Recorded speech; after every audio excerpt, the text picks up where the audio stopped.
क्या अब बीजेपी अध्यक्ष जेपी नड्डा की जगह कोई महिला अध्यक्ष लेने वाली है? बीजेपी के नए अध्यक्ष को लेकर क्या है आरएसएस की राय? कौन करने जा रहा जेपी नड्डा को रिप्लेस? जुलाई में ही हो सकता है बीजेपी के नए अध्यक्ष का ऐलान। नमस्कार दोस्तों, आप देख रहे हैं समाचार फर्स्ट टू द पॉइंट और मैं हूं आपके साथ बालकृष्ण। हाजिर हूं एक और स्पेशल रिपोर्ट लेकर। मौजूदा अध्यक्ष और केंद्रीय मंत्री जेपी नड्डा का कार्यकाल 2023 के जनवरी में ही खत्म हो गया था। फिर लोकसभा चुनावों की वजह से उनका कार्यकाल जून 2024 तक बढ़ा दिया गया। उसके बाद हरियाणा, महाराष्ट्र, जम्मू कश्मीर के साथ साथ दिल्ली विधानसभा चुनावों की वजह से उनके कार्यकाल को विस्तार मिलता रहा। फिर बीजेपी संगठनात्मक चुनावों में देरी से ये चुनाव टलता ही चला गया। लेकिन अब जब अधिकतर राज्यों में संगठनात्मक चुनाव हो चुके हैं, ऐसे में बीजेपी पार्टी के सूत्रों का कहना है कि इस महीने ही पार्टी को नया राष्ट्रीय अध्यक्ष मिल जाएगा। कई महीनों की तगड़ी उठापटक के बाद अब बीजेपी के नए राष्ट्रीय अध्यक्ष का ऐलान होने वाला है। राज्यों के अध्यक्ष नहीं चुने जाने का गतिरोध अब खत्म होता दिख रहा है। मीडिया रिपोर्ट्स के मुताबिक पीएम मोदी का विदेश दौरा खत्म होने के बाद नाम का ऐलान हो सकता है। इसी बीच देश के राजनीतिक गलियारों में यह चर्चा है कि बीजेपी को इस बार पहली महिला अध्यक्ष मिल सकती है।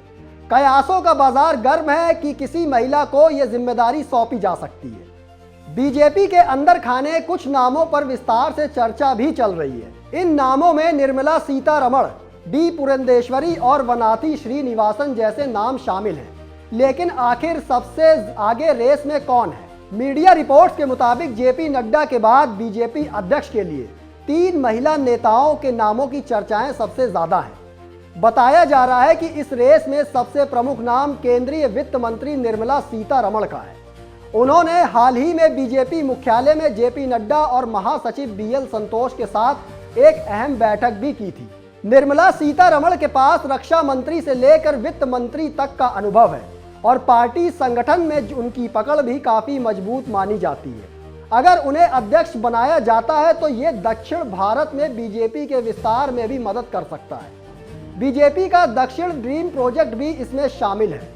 इन सबके बीच दक्षिण भारत से ही एक और नाम सामने आ रहा है। बीजेपी की पूर्व आंध्र प्रदेश अध्यक्ष डी पुरंदेश्वरी भी इस दौड़ में शामिल हो गई है।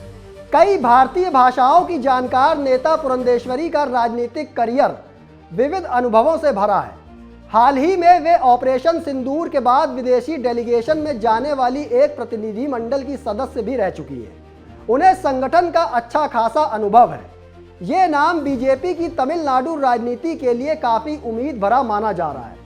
तो वहीं तीसरा नाम वकील से राजनेता बनी वनाथी श्रीनिवासन का भी बीजेपी अध्यक्ष की रेस में नाम चल रहा है। वनाथी श्रीनिवासन कोयम्बटूर साउथ से विधायक हैं और 2020 में बीजेपी महिला मोर्चा की राष्ट्रीय अध्यक्ष भी रह चुकी है। 2022 में वनाथी श्रीनिवासन बीजेपी की केंद्रीय चुनाव समिति की पहली तमिल महिला सदस्य बनी थी। मीडिया रिपोर्ट्स के मुताबिक बीजेपी संगठन और राष्ट्रीय स्वयंसेवक संघ आरएसएस के बीच इन नामों पर बातचीत हो चुकी है और काफी हद तक सहमति भी बन चुकी है। लेकिन फाइनल नाम अभी भी बताया नहीं गया है। अगर ऐसा होता है तो बीजेपी के इतिहास में पहली बार होगा जब किसी महिला को पार्टी की कमान सौंपी जाएगी। अब इंतजार है पीएम मोदी के विदेश से भारत लौटने का। उसके बाद देखते हैं बीजेपी किसे अध्यक्ष चुनती है और कब तक चुनती है। फिलहाल मुझे दीजिए इजाजत, फिर मिलेंगे एक और स्पेशल रिपोर्ट लेकर। लेकिन कमेंट बॉक्स में आप अपनी राय देना ना भूलिएगा। तब तक के लिए धन्यवाद।